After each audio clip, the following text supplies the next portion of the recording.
CEP, Centro de Estudos e Pesquisas Espíritas, através do seu projeto Espiritologia, traz para todos vocês, amigos do Ideal Espírita, o seu projeto Espiritologia apresenta a segunda parte da temática Ciclos da Humanidade e as Pandemias. A nossa literatura, bibliografia, são essas que nós já mencionamos na primeira parte desse vídeo, desse documentário. Segunda parte, Ciclos da Humanidade e as Pandemias. É a continuidade da primeira parte, onde nós tratamos alguns aspectos com relações às fases da humanidade, seus ciclos e o surgimento das patologias, dando hoje prosseguimento a essa temática de ampla conhecimento científico e doutrinário. Bom, nós então encerrávamos a primeira parte quando nós citamos o livro Evolução em Dois Mundos, no seu capítulo 19, quando lá o André Luiz disse que o inferno, dessa maneira, no clima espiritual das várias nações do globo, pode ter tido por conta do imenso cárcere hospital em que a diagnose terrestre encontrará realmente todas as doenças catalogadas na patologia comum, inclusive as outras desconhecidas do homem, não propriamente oriundas ou sustentadas pela fauna microbiana do ambiente carnal. Nascidas de profundas disfunções do corpo espiritual e muitas vezes nutridas pelas formas pensamentos, em torturado desequilíbrio, classificáveis por larvas mentais, de extremo poder corrosivo e alucinatório. Não obstante, fugaz a duração com que se articulam quando não obedece às ideias infelizes, longamente recapturadas no tempo. Então, o André Luiz prossegue ainda no capítulo 19, falando sobre as predisposições mórbidas. Tá? Como aprendermos a existência de predisposições mórbidas no corpo espiritual? Não podemos olvidar, quer dizer, esquecer que a imprudência e o ócio se responsabilizam por múltiplas enfermidades, como sejam os desastres circulatórios provenientes da gula, as infecções tornadas de higiene, os desequilíbrios nervosos nascidos da toxicomania e a exaustão decorrente de excessos vários. De modo geral, porém, a etiologia das moléstias perduráveis que aflige o corpo físico e o dilacero guarda no corpo espiritual as suas causas profundas. Estabelecido a ideia fixa sobre este módulo de forças desequilibradas, é indispensável que acontecimentos reparadores e nos contraponham ao modo enfermiço do ser, para que nos sintamos exonerados desse ou daquele fardo íntimo, ou exatamente redimidos perante a lei divina. Essas enquistações de energias profundas no ímbo de nossa alma, expressando as chamadas dívidas kármicas, por se filiarem a causas infelizes que nós mesmos plasmamos na senda do destino, são perfeitamente transferíveis de uma existência para outra. Isso porque, se nos comprometemos diante da lei divina, em qualquer idade da nossa vida responsável, é lógico, venhamos a resgatar as nossas obrigações em qualquer tempo, dentro das mesmas circunstâncias nas quais patrocinamos a ofensa em prejuízo dos outros. É assim que o remorso provoca distonias diversas em nossas forças recônditas, desarticulando as chamadas sinergias do corpo espiritual, criando predisposições mórbidas para essa ou aquela enfermidade, entendendo-se ainda que a essas desarmonias são algumas vezes singularmente agravadas pelo assédio vingativo dos seres a quem ferimos. Quer dizer, os nossos obsessores, né? Quando imanizados a nós em processos de quê? De obsessões por vinganças. Todavia, ainda mesmo quando sejamos perdoados pelas vítimas de nossa insânia, detemos conosco os resíduos mentais de culpa, tá? Qual depósito de lodo no fundo de calma piscina, a que um dia virão à tona a nossa existência, para necessária expulsão, ou quer dizer, expurgação, à medida que se nos acentue o devotamento à higiene moral. Ainda, no livro Evolução em Dois Mundos, capítulo 20, invasão microbiana. A invasão microbiana está vinculada a causas espirituais, excetuados os quadros infecciosos pelos quais se responsabiliza a ausência de higiene comum, as depressões excetuadas, não é isso? Os quadros infecciosos, criado que em nós e por nós mesmos, nos domínios do abuso de nossas forças, seja adulterando as trocas vitais do cosmo orgânico pela rendição ao desequilíbrio, seja estabelecendo perturbações em prejuízo dos outros, plasmam nos tecidos fisiopsicossomáticos que nos constitui o veículo de expressão de determinados campos de ruptura na harmonia celular. Verificada a disfunção, toda a zona atingida pelo desajustamento se torna passível de invasão microbiana, qual praça desguarnecida, porque as sentinelas naturais não dispõem de bases necessárias à ação regeneradora que lhes compete, permanecendo muitas vezes em devedor do ponto lesado, buscando delimitar-lhe a presença ou jugular-lhe a expansão.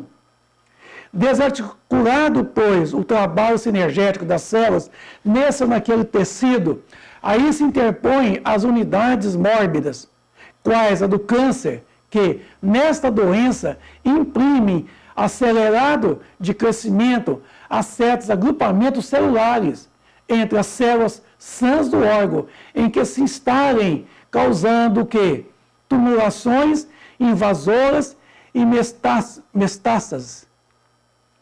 Compreendendo-se, porém, que a mutação, no início, obedeceu a determinada distonia, originária de mente, cujas vibrações sobre as células desorganizadas tiveram o efeito das projeções dos raios-x ou das irradiações ultravioleta em aplicações impróprias. Emerge, então, a moléstia por estado secundário em largos processos de quê? De desgaste ou devastação pela desarmonia a que compele a usina orgânica, a esgotar-se debalde na tarefa ingerente da própria reabilitação no que? Plano carnal, no corpo físico. Quando o enfermo sem atitude de renovação moral, sem humildade e paciência, espírito de serviço e devotamento ao bem, não consegue assimilar as correntes benéficas do amor divino que circulam, incessantes em torno de todas as criaturas, por intermédio de agentes distintos e inumeráveis, a todas estimulando para o máximo aproveitamento da existência na Terra. Quando o doente, porém, adota comportamento favorável a si mesmo, pela simpatia que instila no próximo, as forças físicas encontram um sólido apoio das radiações de quê? De solidariedade, de reconhecimento que absorve de quantos lhes recorrem o auxílio direto ou até mesmo indireto, conseguindo circunscrever a disfunção aos neoplasmas benignos que ainda respondem à influência organizadora dos tecidos adjacentes. sob o mesmo princípio de relatividade, a funcionar inequívoco entre doença e doente, temos a incursão da tuberculose e da lepra, da brucelose e da mebíase, do endocardite bacteriano e da cardiopatia chagástrica, e de muitas outras enfermidades, sem nos determos na discriminação de todos os processos morbosos, cujo, o que? A relação nos levaria a longo estudo técnico, e que foge um momento. É que, geralmente, quase todos eles surgem como fenômenos secundários sobre as zonas de predisposição enfermiça que formamos em nosso próprio corpo físico, pelo desequilíbrio de nossas forças mentais, a gerarem rupturas ou soluções de quê? De continuidade nos pontos de interação entre o corpo espiritual e o veículo físico, pelos quais se insinua o assalto microbiano a que sejamos mais particularmente inclinados pela natureza de nossas contas de efeitos de causa e efeito, chamado kármicas. Consolidado o ataque pela brecha de nossa vulnerabilidade, aparecem as moléstias sintomáticas ou assintomáticas, estabilizando-se ou irradiando-se conforme as disposições da própria mente, que trabalha ou não para refazer a defensiva orgânica em supremo esforço de reajuste, ou que, por automatismo, admite ou recusa, segundo a posição em que se encontra no princípio de causa e efeito, a intromissão deste ou daquele fator patogênico, destinado a expurgir em forma de sofrimento os resíduos do mal correspondentes ao sofrimento, por ela implantado na vida ou no corpo dos semelhantes, quer dizer, do nosso próximo.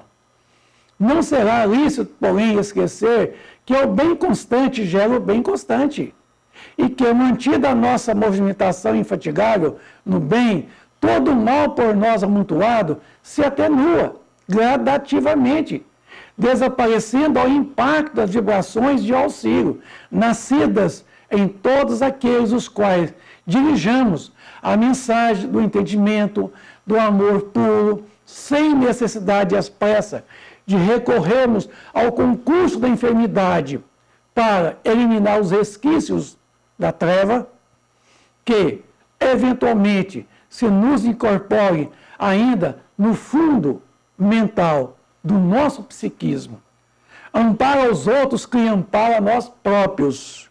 Motivo porque os princípios de Jesus, desterrando de nós animalidade e orgulho, vaidade e cobiça, crueldade e avareza, exortando-nos à simplicidade e à humildade, à fraternidade sem limites e ao perdão incondicional, estabelecem, quando observados, a imunologia perfeita em nossa vida interior, fortalecendo-nos o poder da mente no autodefensiva contra todos os elementos destruidores e degradantes que nos cercam, articulando-nos a possibilidade imprescindíveis à evolução para Deus.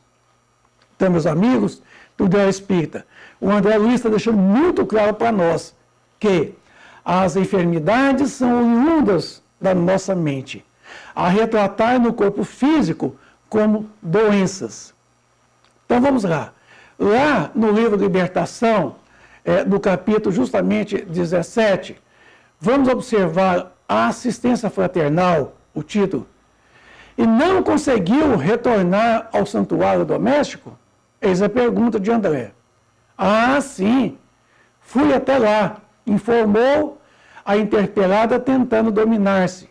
Mas por acentuar-me a angústia, o toque de meu carinho nos filhos amados, que confiara aos parentes próximos, provocava-lhes aflição e enfermidades.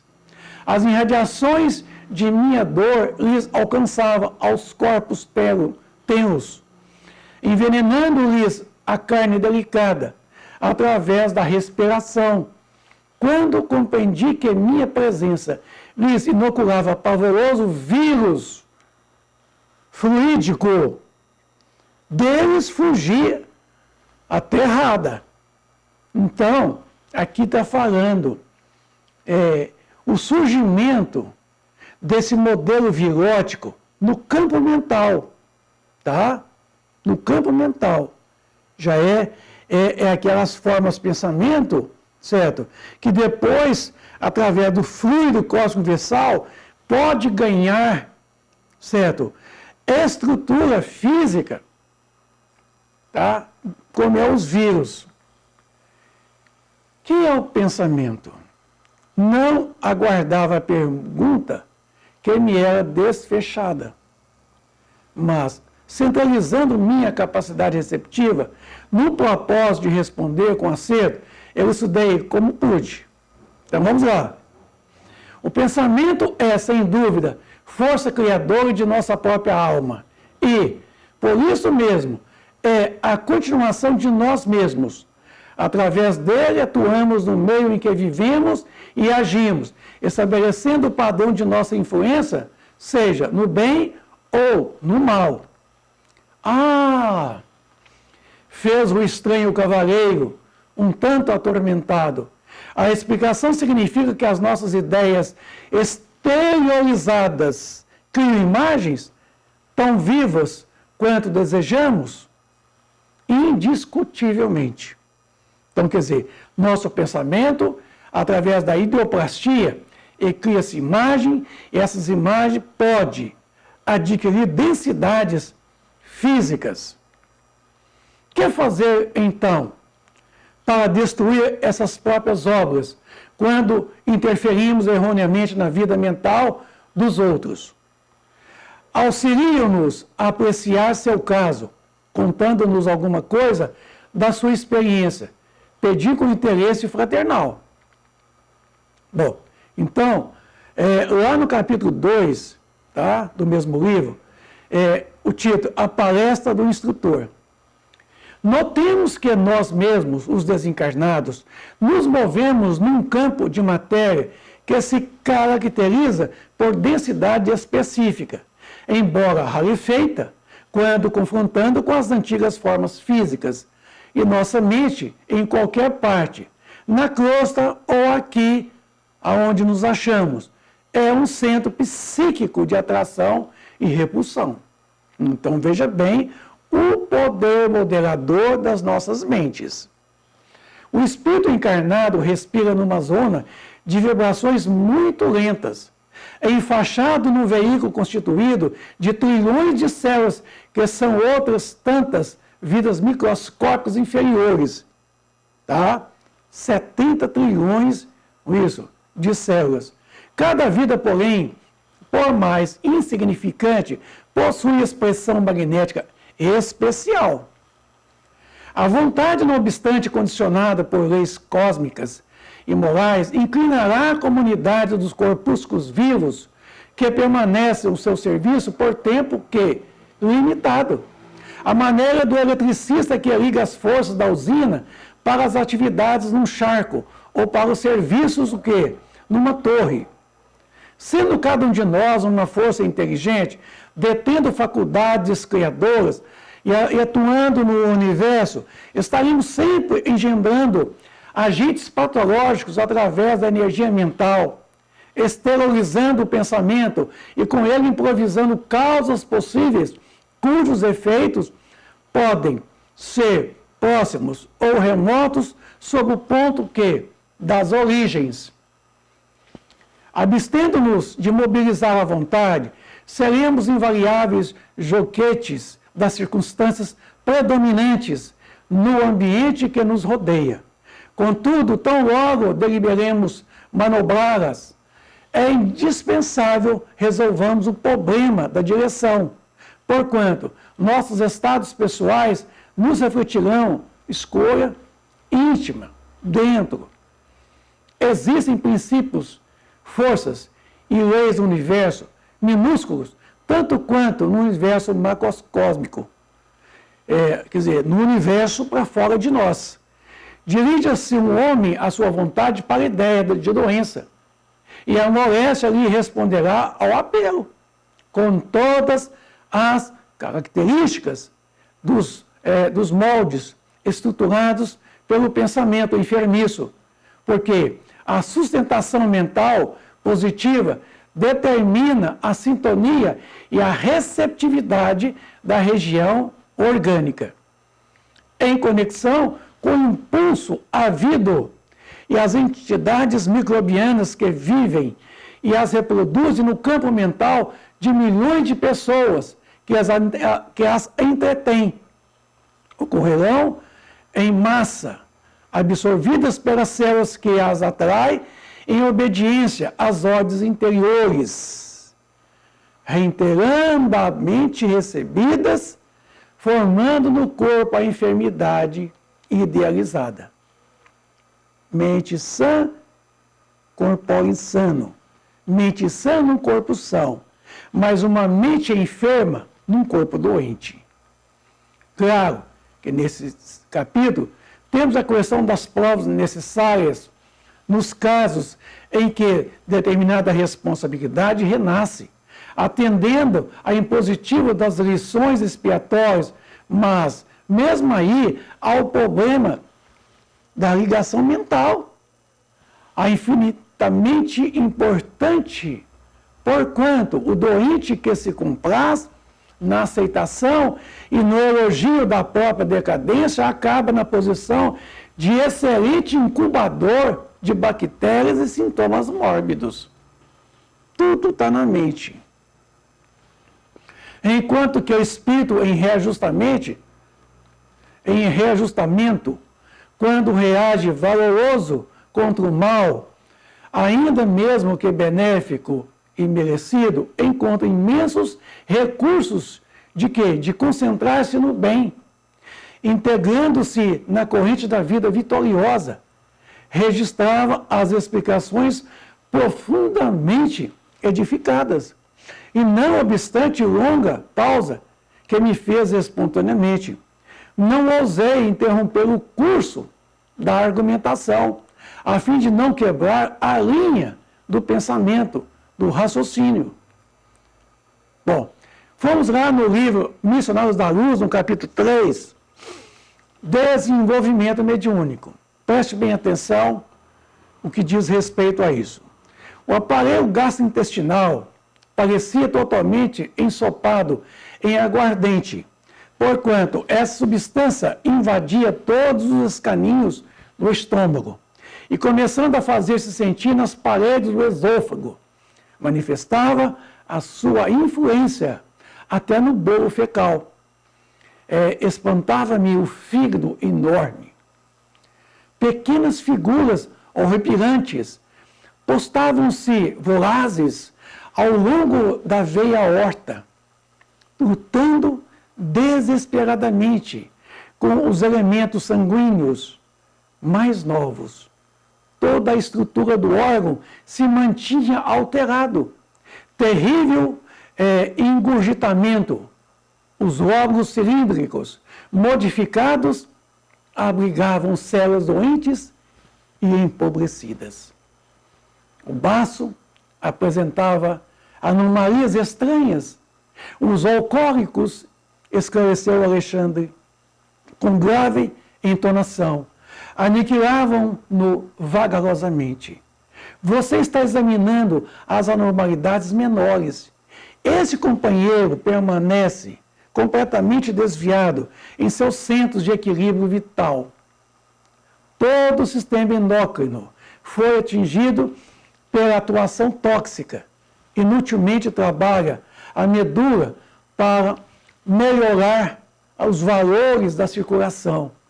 Em vão, esforçam-se os centros genitais para ordenar as funções que lhes são peculiares, porque o álcool excessivo determina modificações deprimentes sobre a própria cromatina.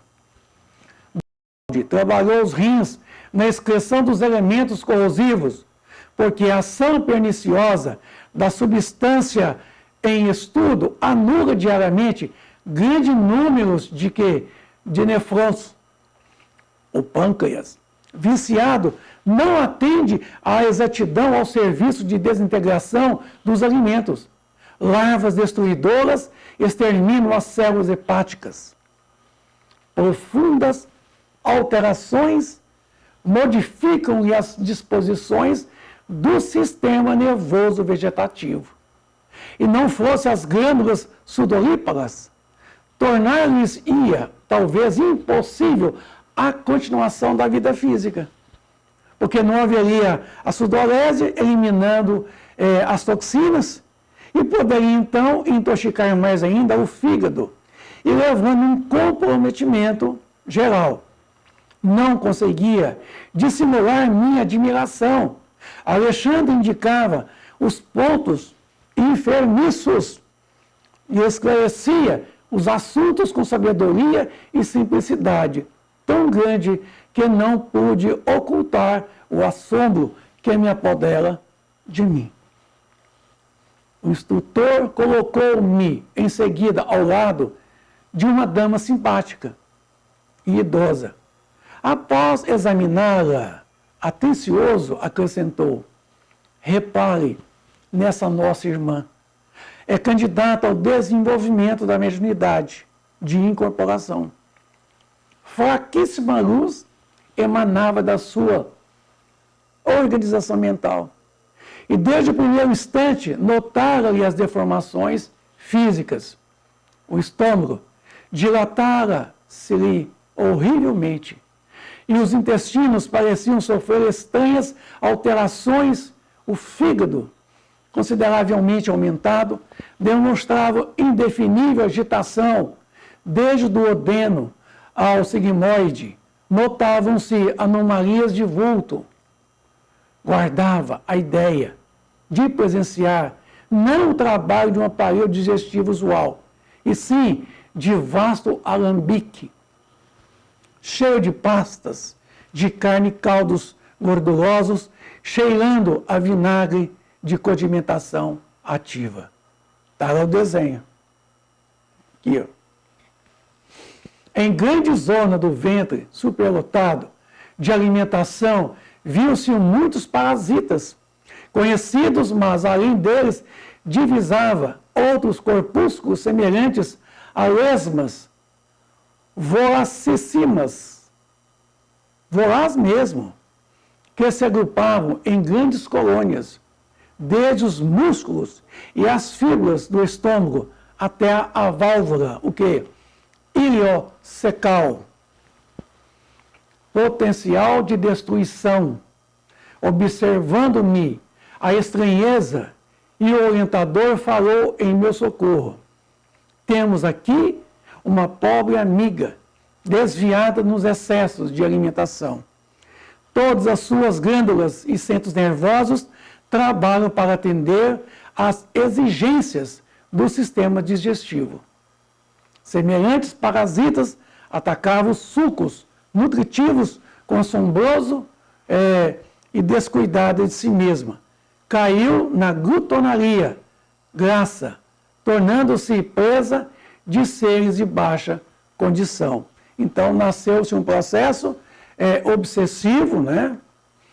E porque nos conservasse em silêncio, incapacidade de poder argumentar ante o ensinamento de tão novos, o instrutor considerou: perante esses quadros, pode você avaliar a extensão das necessidades educativas da esfera da crosta terrena.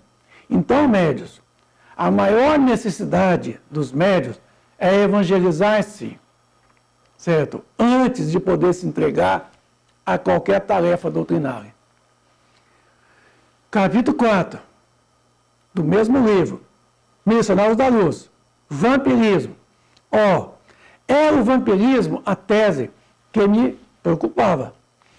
Vira a mais estranhos bacios de natureza psíquica, completamente desconhecido.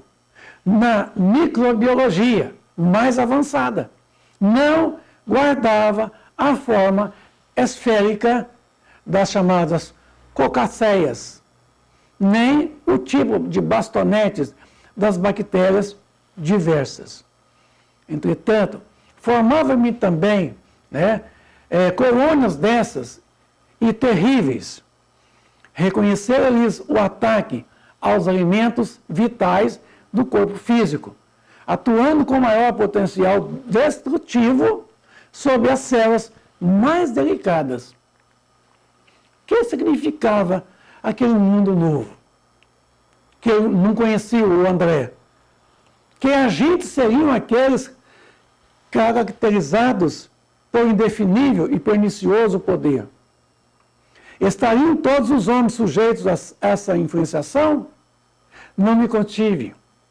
Expus ao orientador francamente, e esse francamente sincero, mas desconhecendo minhas dúvidas e meus temores, Alexandre sorriu e considerou: você não ignora que, no ciclo das enfermidades terrestres, cada espécie de micróbio tem o seu ambiente preferido. O pneumococo aloja habitualmente nos pulmões.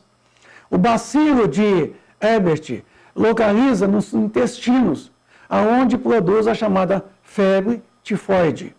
O bacilo de Krebs, Lofter, situa-se nas mucosas, aonde provoca a difteria.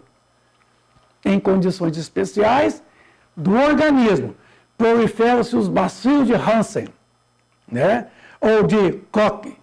Acredita você que semelhantes formações microscópicas se circunscreve à carne transitória? Não sabe que o macrocosmo está repleto de surpresas em suas formas variadas? No campo infinitesimal, as revelações obedecem à mesma ordem surpreendente. André, meu amigo, as doenças psíquicas são muito mais deploráveis. A patogênese da alma está dividida em quadros dolorosos. A cólera, a intemperança, o desvario do sexo, as viciações de variados matizes formam criações inferiores que afetam profundamente a vida íntima. Quase sempre o corpo doente assinala a mente enfermiça. A organização fisiológica, segundo conhecemos no campo de cogitações terrestres, não vai além do vaso de barro, dentro do molde de pré-existente do corpo espiritual. Atingindo o molde em sua estrutura pelos golpes das vibrações inferiores, o vaso refletiria imediatamente. Compreendi onde o instrutor desejara chegar. Entretanto, em suas considerações relativas às novas expressões microbianas, dava um ensejo a certas indagações. Como, então, encarar o problema das formações iniciais?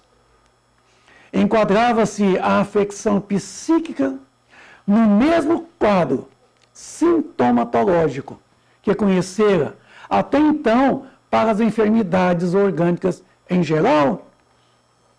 Haveria contágio de moléstias da alma? E seria razoável que assim fosse a esfera onde os fenômenos patológicos da carne não mais deveriam existir? Victor afirmava que o corpo humano é um país celular, onde cada célula é um cidadão, constituindo a doença um atrito dos cidadãos, provocado pela invasão de elementos externos. Então, a analogia é bastante, lógica, né? De fato, a criatura humana, desde o berço, deve lutar contra as diversas flagelações climáticas, entre os venenos, as bactérias, as variadas origens. Como explicar agora o quadro novo em que defrontava? Os escassos conhecimentos. Não suptei a curiosidade, recorrendo-me à admirável experiência de Alexandre, e perguntei: ouça, meu amigo, como se verificam os processos mórbidos de ascendência psíquica? Não resulta a afecção do assédio de forças exteriores, quer dizer, de processos obsessivos, em nosso domínio. Como explicar a questão? É a viciação da personalidade espiritual que produz as criações vampirísticas, ou essas que avassalam a alma, impondo-lhe certas enfermidades. Nesta última hipótese, poderíamos considerar a possibilidade do contágio? O orientador ouviu-me atencioso e esclareceu, primeiramente, a semeadura, depois a colheita, e tanto as 100 entes, tanto as 100 entes de trigo, certo? Como de quê? De escarracho, encontrando terra propícia, produzirão o seu modo da mesma pauta de multiplicação. Nessa resposta da natureza, os esforços do lavrador temos, né, simplesmente a lei. Então, a semente que é lançada, certo? Ela vai germinar, ela vai crescer e ela vai dar fruto. Tanto a boa quanto a má semente. Certo? A terra é que vai depender muito da onde você semeia. Você está observando o setor das larvas, com justificável admiração. Não tenha dúvida. Nas moléstias da alma, como as enfermidades do corpo físico, antes da afecção existe um ambiente. As ações produzem efeitos, os sentimentos geram criações, os pensamentos dão origem às formas e consequências de infinitas expressões. Está lá. E em virtude de cada espírito representar-se o universo por si, cada um de nós é responsável pelo quê? A emissão das forças que lançamos em circulação nas correntes da vida. A cólera, a desesperação, o ódio, o vício, oferece campo perigosos germes psíquicos na alma. Aqui, ó. Surge aqui, ó, a doença.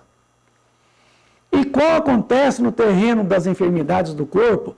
O contágio aqui é tão fato consumado que a imprevidência ou a necessidade de luta estabeleça ambiente propício entre os companheiros do mesmo nível, naturalmente. No campo da matéria mais grosseira, esta lei funciona com violência, enquanto entre nós se desenvolve com as modificações naturais. Aliás, não pode ser de outro modo, mesmo porque você não ignora que muita gente cultiva a vocação para o abismo. Cada viciação particular da personalidade produz as formas sombrias que lhes são consequentes. E esta, como as plantas inferiores que se arrastam no solo, por relaxamento do responsável. São extensivas às regiões próximas, aonde não prevalece o espírito de vigilância do pensamento e de defesa. Aos infelizes que caíram em semelhantes condições de parasitivismo, as larvas que você observou servem de alimento habitual. Deus meu! Exclamei sob forte espanto. Alexandre, porém, acrescentou, semelhantes larvas são portadoras de vigoroso magnetismo animal. Observando talvez que muitas e torturas indagações se me entrochocavam no cérebro, o instrutor considerou,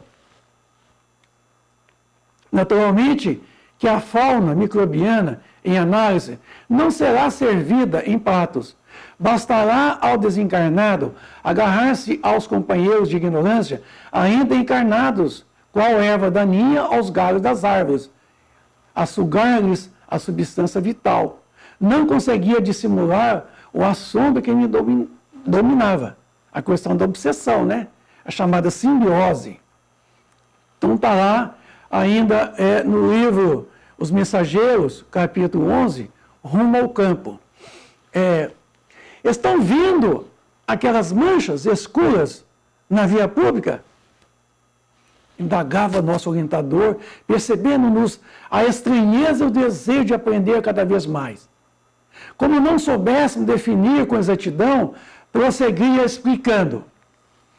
São nuvens de bactérias variadas. Flutuam quase sempre também em grupos compactos, obedecendo ao princípio de afinidades. Reparem, aqueles ambientes de sombra indicavam-nos certos edifícios e certas regiões das cidades. Observe os grandes núcleos pardacentos ou completamente obscuros. São zonas de matéria mental inferior, matéria que é expelida incessantemente por certa classe de pessoas.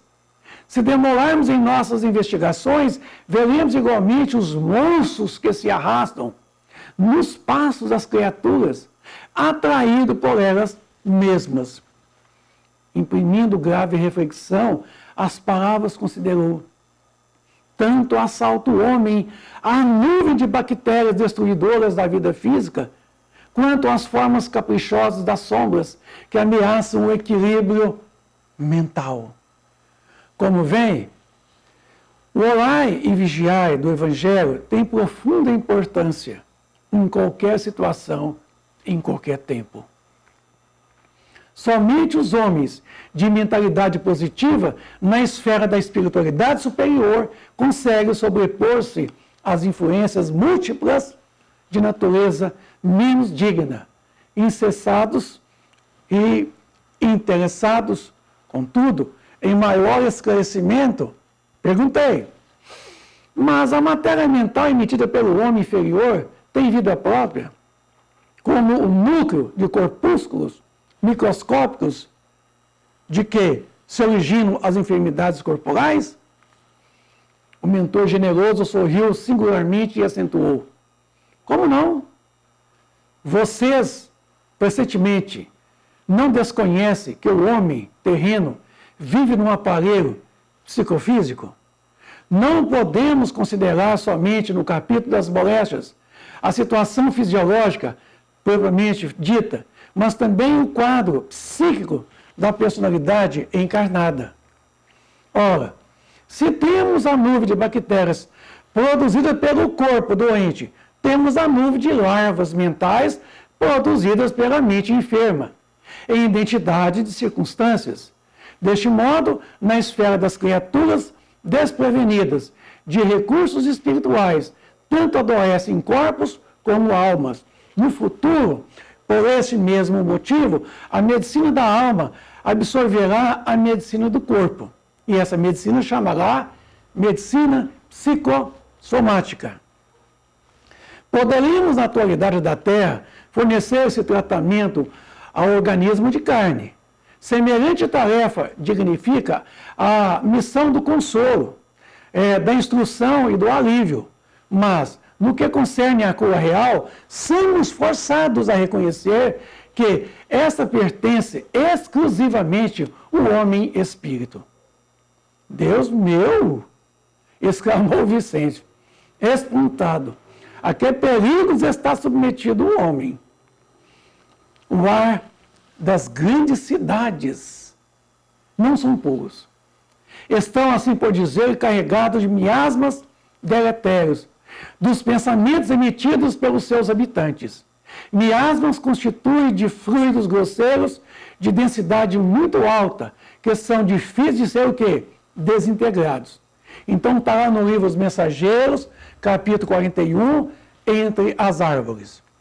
E continua, que os relâmpagos, como sendo as descargas elétricas entre as nuvens, faz reagir quimicamente o nitrogênio do ar com a água da chuva, produzindo ácido nitroso, carregado pela chuva, que cai no solo, a fim de fertilizar as raízes das plantas pelo nitrogênio liberado.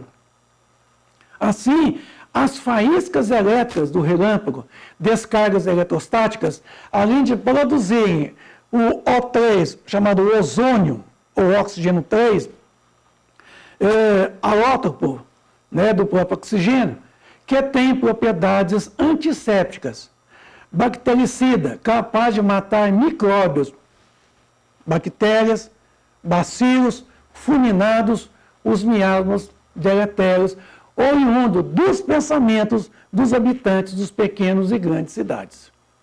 Então veja a importância de um tempo na onde o relâmpago tem uma ação puramente bactericida. Na cidade, a atmosfera é composta e muito compacta. E o ar também sufoca pela densidade mental das mais baixas aglomerações humanas. Está lá, no livro Os Mensageiros. Assim me explico porque na floresta temos uma densidade forte, pela pobreza das emanações em vista da impermeabilidade ao vento. Aí, o ar costuma converter-se em elemento asfixiante, pelo excesso de emissões dos reinos inferiores da natureza. Né? Os elementais que ele está sugerindo aqui. No campo, tá? Deste modo, temos o quê? O centro ideal. Reina aqui a paz relativa e equilibrada da natureza terrestre. Nem a selvagem, né? A selvageria da selva, isso, da mata virgem, nem a sufocação dos fluidos humanos, inferior das mentes humanas. O campo é nosso generoso caminho central, a harmoniosas e ao repouso desejável. O ar dos campos é saudável, porque não tem interferência dos fluidos mentais dos homens e não tem também a impermeabilidade do ar, certo? Que muitas vezes não deixa o ar circular para carregar os fluidos dos elementais que ali vivem na floresta. É forçoso reconhecer, porém, que o campo, em qualquer condição, no ciclo dos encarnados, é o reservatório mais abundante e vigoroso de princípios vitais. Em geral, todos nós, os cooperadores espirituais, estimamos o ar da manhã, quando a atmosfera permanece igualmente em repouso, isenta dos glóbulos de poeira convertidos em microscópios bolsões de bacilos e de outras expressões inferiores. Por isso, tornou o Aniceto cuidadoso. A existência terrestre é uma gloriosa oportunidade para os que se interessam pelo conhecimento e elevação de si mesmos. E por essa mesma razão, ensinamos a necessidade da fé religiosa entre as criaturas humanas. Desenvolvendo essa campanha, não pretendemos intensificar as paixões nefastas do sectarismo, mas criar um estado positivo de confiança, otimismo e ânimo sadio na mente de cada companheiro encarnado. Até agora, apenas a fé pode proporcionar estas realizações. Mais nada. As ciências e as filosofias preparam o campo. Entretanto, a fé que vence a morte é a semente vital, possuindo-lhe o valor eterno, encontra o homem bastante o dinamismo espiritual para combater até a vitória plena em si mesmo. Aquela visão, porém, repleta de pontos sombrios, a se deslocar vagarosa, atingindo homens e máquinas nas vias públicas, assombravam-me. Sequioso de ensinamento, tornei ao assunto. A lição para mim tem valores incalculáveis. E quando penso no alto poder destrutivo da flora microbiana, Aniceto, contudo, não me deixou terminar. Compreendendo que precisaria completar o esclarecimento, exclamou depois de pausa muito longa. Todos precisamos saber emitir e saber receber. Para alcançar a posição de equilíbrio nesse mistério, empenham-se os homens encarnados a nós outros em luta incessante. E já que conhecemos alguma coisa da eternidade, é preciso não esquecer que toda queda prejudica a realização e todo esforço nobre ajuda sempre. As explicações recebidas não poderiam ser mais claras. Conhecendo de antemão minha pergunta natural, coloquei a frase exclamante. Sim, André, se não fosse o poder muito maior da luz solar, casada ao magnetismo terrestre, poder esse que destrói intensivamente para selecionar as manifestações da vida na esfera da crosta, a flora microbiana de ordem inferior não teria permitido a existência de um só homem na superfície do globo. Então vejam bem a importância da luz solar na higienização da própria atmosfera. A luz solar, então, desintegra os miasmas deletérios, oriundo das mentes enfermas, essas mentes infernais. Por essa razão, o solo e as plantas estão cheios de princípios curativos e transformadores e, abanando significativamente a cabeça, conclui: nada obstante esse poder imenso, recurso divino, enquanto os homens herdeiros de Deus cultivar o campo inferior da vida, haverá também criações inferiores em número bastante para a batalha, sem tréguas, em que deve ganhar os valores legítimos da nossa evolução. Então, ele fala no livro Evolução em Dois Mundos, no capítulo 11, trompas fluídicas, magnéticas, de sucção, que assemelham antenas de matéria sutil, estão patentes nas criaturas encarnadas, a se lhes expressarem na aula comum, tá? Como radículas alongadas, de essência dinâmica, tá? Esterilizando-lhes as radiações específicas, trompas ou antenas essas pelas quais assimilamos ou repelimos as emanações das coisas e dos seres que nos cercam, tanto quanto as irradiações de nós mesmos, uns para com os outros. Os miasmas saem dessas radículas e são fulminados pela radiação do Sol. Está aí, ó. Essas trompas fluídicas, emitindo os miasmas, são fulminados pelos raios do Sol. Por isso que o banho de sol é salutar. Trompas fluídicas magnéticas de sucção, aspersão por onde saem as radiações mentais deletérias oriundas do nosso desequilíbrio mental no dia a dia. Então está lá, o número maior, capítulo 2, a preleção de Eusébio. Empenhados em disputas intermináveis, em duelos formidantes de opinião, conduzidos por desvairadas ambições inferiores, os fios da terra abeiam-se de novo ao abismo, que o olhar conturbado não lhes deixa perceber. Esse antivórtice, meus irmãos, é o da alienação mental, que não nos desintegra só os patrimônios celulares da vida física, senão também nos atinge o tecido sutil da alma, invadindo-nos o cerne do corpo espiritual. André Luiz estava aqui falando da AIDS. Antes dela poder surgir, na década de 70, ele já estava dizendo da AIDS. Quase todos os quadros da civilização moderna se acham comprometidos na estrutura fundamental. Precisamos, pois, mobilizar todas as forças ao alcance de todos, a serviço da causa humana, que é a nossa própria causa. Então, aqui está justamente a origem, certo, de tudo isso aí. Referimos-nos não tão só às manifestações espirituais em sua essência, indaga-se a mente desencarnada, pode adoecer.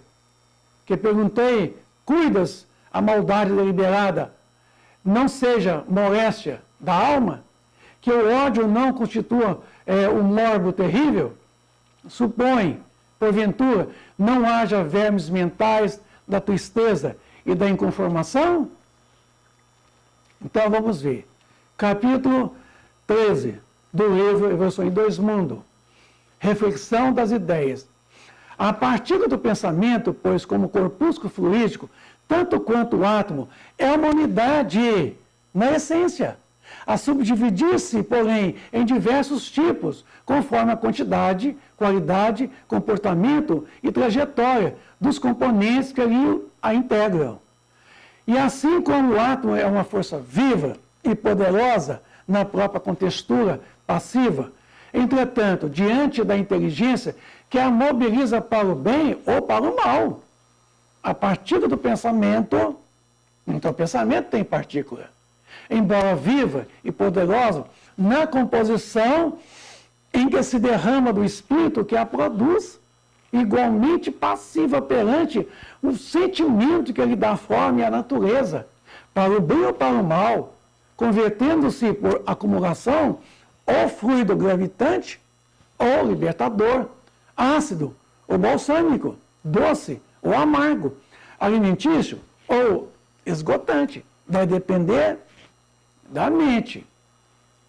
Vivificador ou mortífero, esse fluido, segundo a força do sentimento que tipifica e configura, nomeável à falta de terminologia equivalente, como chamado raio da emoção, ou raio do desejo.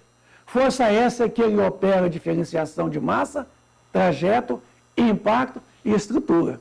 Nossa, que coisa, hein? Com o fluido mental, carregam-se deste modo não apenas disposições mentosensitivas, tá, das criaturas, em atuação recíproca, mas também as imagens que transitam entre os cérebros, que se afinam pela reflexão natural e incessante, estabelecendo-se as ideações progressivas que, originariamente vertidas dos espíritos superiores, transmitem aos encarnados da Terra as noções de civilização mais apurada. E por essas mesmas entidades, em contato com as tribos encarnadas do Paleolítico, semelhantes noções descem para o chão planetário, disciplinando as criaturas e ofertando-lhes novos horizontes à visão e ao entendimento. Pela reflexão das ideias, surge assim, entre as duas esferas, entranhado circuito de forças, simbioses espirituais. Aqui, meus amigos, nós chegamos então ao final dessa segunda parte, tá?